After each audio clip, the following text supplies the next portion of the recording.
राज्याच्या राजकारणात खळबळ उडवून देणारी बातमी. शरद पवार यांची ताकद दुप्पट होणार. महाविकास आघाडी आणि शरद पवार यांच्या पक्षात हा अख्खा पक्षच विलीन होणार.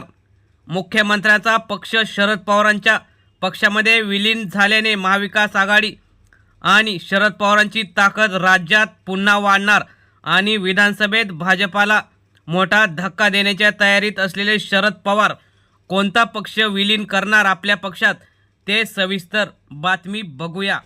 राज्यात विधानसभेला गाजलेला पक्ष आणि अनेक ठिकाणी मोठे पदाधिकारी आपल्या पक्षात घेऊन अनेक ठिकाणी संपर्क कार्यालय काढलेला भारत राष्ट्र समिती म्हणजेच BRS हा तेलंगणाचे माजी मुख्यमंत्र्यांचा पक्ष.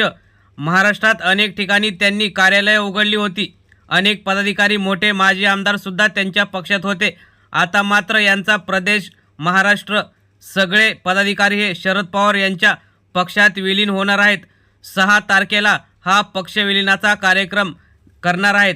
महाराष्ट्रात आम्ही पुन्हा एकदा देशात पूर्ण नवीन बदल घडवून असा BRS सगळीकडे जात होते. मात्र आता त्यांची पिछेहाट झालेली आहे. गेल्या वर्षी तेलंगणात झालेल्या निवडणुकीमध्ये काँग्रेसचा विजय झाला आणि BRSचा दारुण पराभव झाल्यानंतर त्यांची पिछेहाट होत आहे.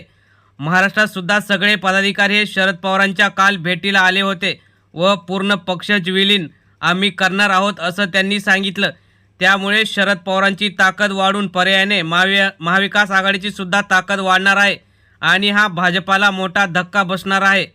त्यामुळे येत्या काळात भाजपाच्या समोर अजून कोणतं मोठं आव्हान निर्माण होतं याकडे लक्ष लागलेलं आहे. मित्रांनो, तुम्हाला काय वाटतं, यामुळे पवारांची ताकद वाढेल का? आपल्या प्रतिक्रिया नक्की कमेंटमध्ये करा. धन्यवाद. जय हिंद, जय महाराष्ट्र.